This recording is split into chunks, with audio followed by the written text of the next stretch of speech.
आहे त वॾो कंजूस पर हिन मां अॼु मानी कढणी आहे मानी।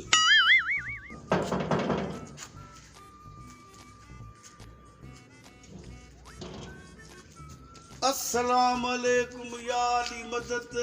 वालेकुम अस्सलाम मौला अली मदद। खुश आहियो? खैर तबियत सही आहे? खुश आहियो? दुआ खैर मौला हुसैन छाऊं दई। ए भाऊ मुबारक अथई मुबारक। खैर मुबारक वरी छा जी? ये अदा वीसी खुली अथई वीसी पर वीसी खुलिया भाग मुबारक ॾिबी न। अॼु खाइण पचाइण थींदो न तो वटि असांखे अॼु मानी खाइणी पवंदी असांखे। मानी? हा मानी दोस्त अथई वीसी खुली अथई मानी कीअं न कराईंदे। हलिया भला हलिया हलिया हलिया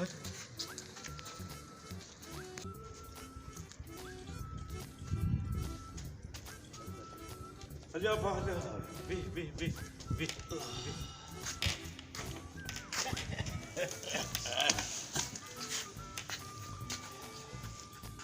पुटरो शू हेडे ते बाबा हेडिया।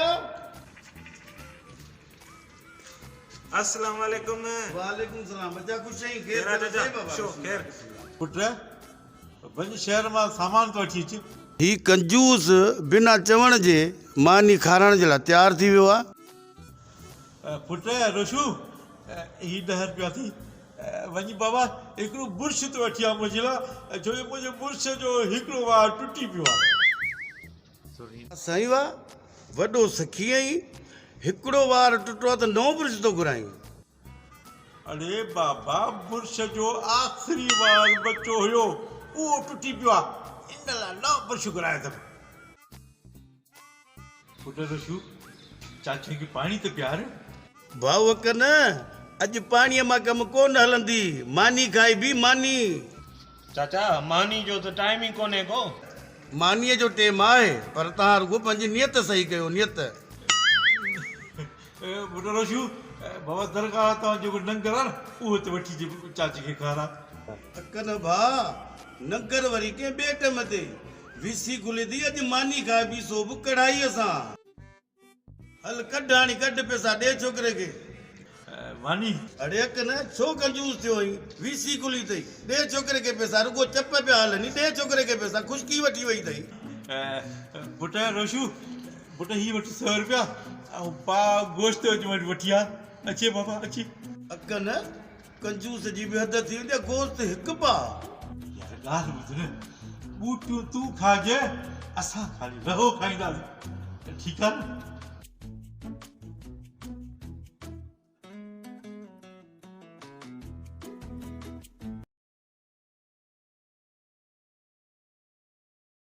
अकन भाउ मूंखे बुख सफ़ा पाह करे छॾियो आहे छोकिरो तुंहिंजो 2 कलाक गुज़रिया आहिनि अञा कोन आयो भला तुंहिंजे इरादे में का ख़राबी आहे छा? न न अहिड़ी ॻाल्हि कान्हे छोकिरो बस जो आयो। अकन भाउ पेट में पुलिस भरंदी वठी। ओए ओए छोकिरो अची।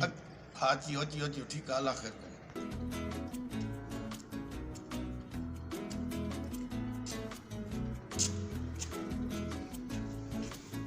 अरे छोकरा खाली हथां ई गोश्त कोन वठी आया? शहर में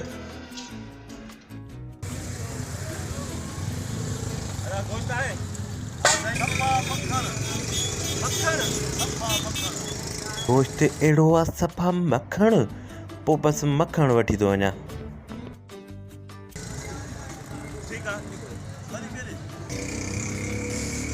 अदा मक्खन अथई मक्खन।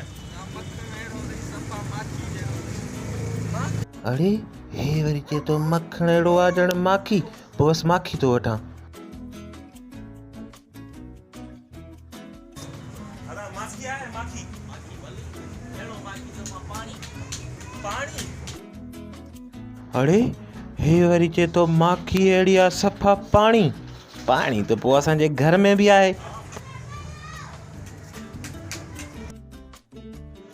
रोशू पुट तूं असली पीउ जो पुट आहीं अॼु मूंखे ख़बर पई त तूं मुंहिंजो पुट आहीं पर हिकिड़ो कमु ॾाढो ख़राबु करे आहीं। उहो वरी कहिड़ो? बाबा सॼो शहर जो रुलियो आई त जुती त घसी वई हूंदी न। बाबा मां एॾो सदोरो किथे आहियां आख़िरकार मां बि तुंहिंजो पुटु आहियां मां बि महिमान जी चंपल पाए वियो हुअमि।